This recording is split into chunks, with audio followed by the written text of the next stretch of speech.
അത് നിങ്ങൾക്ക് തനിമയെ അറിയാത്തത് കൊണ്ടാണ്. Is too lucky to have her. അടുത്തറിയുന്നവർ ആരും നഷ്ടപ്പെടാതെ ചെറുത്തു നിർത്തും അവളെ. She's touch a charm. ഏതോ ഓർമ്മകൾ എന്ന വണ്ണം നെഞ്ചു തടവിക്കൊണ്ട് അഭയ് പറഞ്ഞു. എന്താ മോനെ, ഒരു നഷ്ടബോധം മണക്കുന്നുണ്ടല്ലോ? Not anymore. പക്ഷെ എനിക്ക് വേണം മോളെ, ഒരു ദിവസത്തേക്കെങ്കിലും. അത് കേട്ട സ്വാതി ഞെട്ടി അവനെ നോക്കി. ദേ അഭയ്, വേണ്ട കേട്ടോ. നിനക്ക് ശരിക്കറിയാത്തത് കൊണ്ടാണ്. തനിമയെ തൊട്ടാൽ നിന്നെ ബാക്കി വെച്ചേക്കില്ല കൈലാസ് സാർ. അവിടെ തൊട്ടിട്ട് അവൻ്റെ കൈകൊണ്ട് മരിക്കേണ്ടി വന്നാലും എനിക്ക് സന്തോഷമേ കാണും.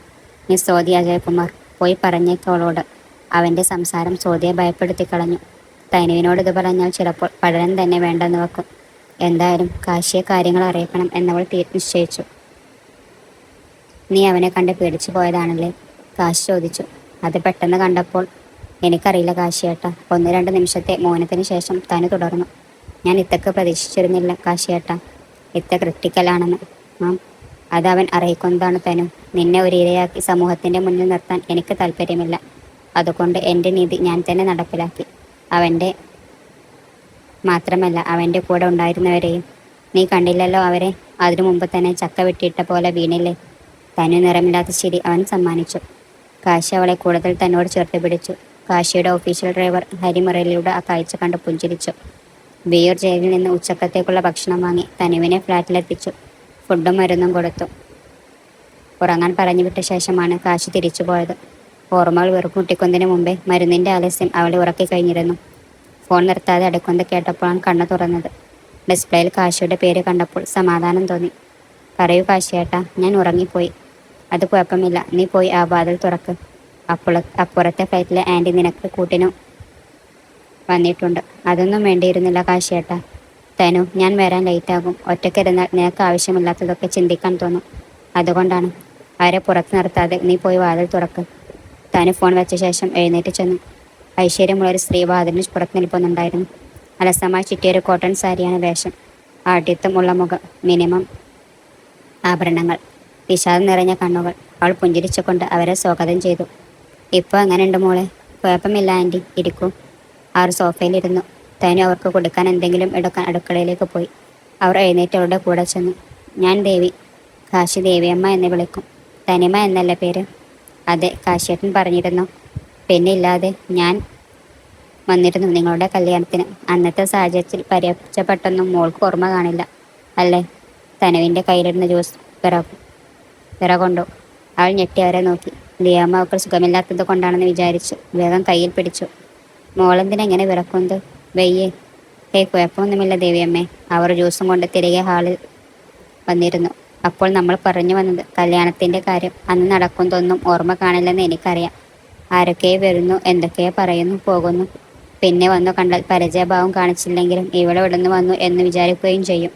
തനു ആശ്വസ്തോടെ നിശ്വസിച്ചു. ദേവിയമ്മ വീട്ടിൽ ആരൊക്കെയുണ്ട്? ഞാൻ മാത്രമേ ഉള്ളൂ മോളെ. തനു വിഷാദം നിറഞ്ഞ കണ്ണുകളിലേക്കും വാടിയവരുടെ മുഖത്തേക്കും നോക്കി. എനിക്ക് 3 മക്കളാണ് മോളെ.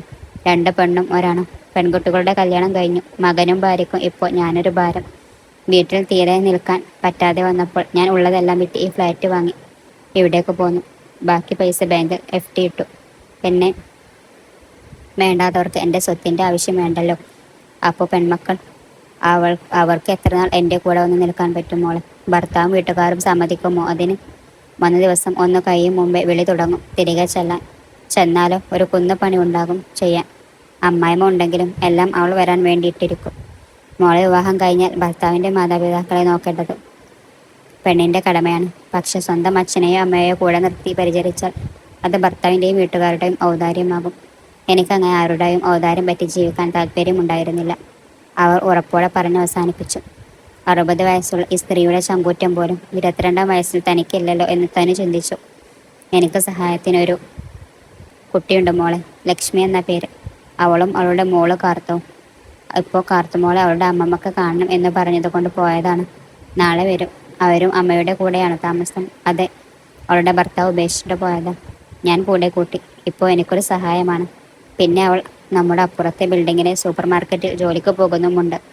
എന്നെ ബുദ്ധിമുട്ടിക്കാതെ ഇരിക്കാൻ. തനുവിന് കുറഞ്ഞ സമയം കൊണ്ട് തന്നെ ദേവിയമ്മയോട് വല്ലാത്തൊരു ആത്മബന്ധം തോന്നി. അവർ അവളെ പണിയൊന്നും ചെയ്യാൻ സമ്മതിച്ചില്ല. രാത്രിയിലേക്കുള്ള ചപ്പാത്തിയും കറിയും അവർ ഒരുമിച്ചുണ്ടാക്കി. ദേവിയമ്മയെ തന്നെ നിർബന്ധിച്ചു ഭക്ഷണം കഴിപ്പിച്ചു. 9 മണിയോടെ കാശി എത്തി. ദേവമ്മ രണ്ടാളും യാത്ര പറഞ്ഞു പോയി. വീട്ടിൽ നിന്ന് അമ്മാവൻ വിളിച്ചിരുന്നു. നീലുവിനെ ഇടയ്ക്കിടെ താമസിപ്പിക്കാൻ പറ്റുമോ എന്ന് ചോദിച്ചു. കഴിക്കാൻ തേടി കാശി പറഞ്ഞു. തനു ഇത് കേട്ട് ഞെട്ടി. ഭക്ഷണം നിറുകയിൽ കയറി അവൾ ചുമക്കാൻ തുടങ്ങി. തനുവിൻ്റെ പരിഭ്രമം കാശിക്ക് മനസ്സിലായി. അവൻ അവൾക്ക് കുടിക്കാൻ വെള്ളം എടുത്തു കൊടുത്തു. തലയിൽ കൊട്ടിക്കൊടുത്തു. നീ എന്തിനാ തനു അവളെ ഇങ്ങനെ പേടിക്കുന്നത്? തനു ചോദ്യഭാവത്തിൽ അവനെ നോക്കി. നോക്കണ്ട, അവളുടെ പേര് കേട്ടപ്പോയെ നീ വിക്കി. അല്ലെങ്കിലും ഇന്നും ഇന്നലെയുമല്ലല്ലോ ഞാൻ തനിമ ഹരിപ്രസാദിനെ കാണാൻ തുടങ്ങിയത്. എനിക്കറിയില്ല കാശിയേട്ടാ. അന്നത്തെ സംഭവത്തിന് ശേഷം ഞാൻ പറഞ്ഞില്ലേ, പേടിയ അവളെ. എന്തും ചെയ്യാൻ മടിക്കില്ല അവൾ. ആ, എന്തായാലും ഞാൻ പറ്റില്ല എന്ന് പറഞ്ഞിട്ടുണ്ട്. കാശി കൈ ചെയ്യുന്നേറ്റു. പുറകെ തനുവും. അവൻ പാത്രങ്ങളെല്ലാം കഴുകി കമഴ്ത്തി വെച്ചു. തനു അടുത്ത ദിവസത്തേക്കുള്ള കറിക്ക് ആവശ്യമായ പച്ചക്കറികൾ അരിഞ്ഞ് ഫ്രിഡ്ജിൽ വെച്ചു. ദോശക്ക് മാവ് കലക്കി വെച്ചു. കാശി തേങ്ങ ചിരണ്ടി അതും ഫ്രിഡ്ജിലേക്ക് വെച്ചു.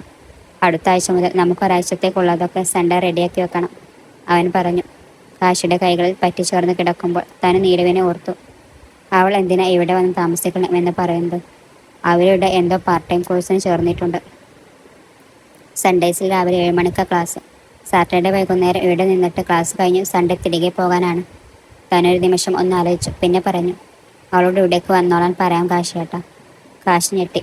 എഴുന്നേറ്റ് കൈയെത്തിച്ചു. ലൈറ്റ് ഇട്ടു. അവളുടെ മുഖത്തേക്ക് നോക്കി. നിനക്കെന്താ ഭ്രാന്തുണ്ടോ തനു? അവളിവിടെ വന്നാൽ വെറുതെ ഇരിക്കും എന്ന് തോന്നുന്നുണ്ടോ? നമ്മളെ ബുദ്ധിമുട്ടിക്കാൻ മാത്രമായിരിക്കും അവളുടെ വരവ്. ഈ കോഴ്സ് തന്നെ അതിനുള്ള നാടകമാണോന്നാ എൻ്റെ സംശയം.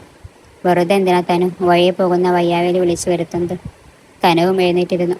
അതെനിക്കും അറിയാം കാശിയേട്ടാ. പക്ഷേ വീട്ടിലെ എല്ലാവർക്കും അവൾ ഇപ്പോഴും മകളാണ്. അന്ന് ചെയ്തൊന്നും എല്ലാവരും ക്ഷമിച്ചു കഴിഞ്ഞു. ആഴ്ചയിൽ ഒരേ ഒരു ദിവസം, അതും നൈറ്റിൽ മാത്രം ഇവിടെ സ്റ്റേ ചെയ്യാൻ ചോദിച്ചിട്ടു നമ്മൾ സമ്മതിച്ചില്ലെങ്കിൽ അവർക്കെല്ലാം വിഷമമാകും. അവൾ വന്ന് നിന്നോട്ടെ കാശിയേട്ടാ. നമുക്കൊരു ദിവസത്തേക്ക് അഡ്ജസ്റ്റ് ചെയ്താൽ മതിയല്ലോ. അതൊന്നും വേണ്ട തനു. തനു കാശിയുടെ കയ്യിൽ പിടിച്ചു കൊച്ചു കുഞ്ഞുങ്ങളെ പോലെ കഞ്ചി പറയാൻ തുടങ്ങി.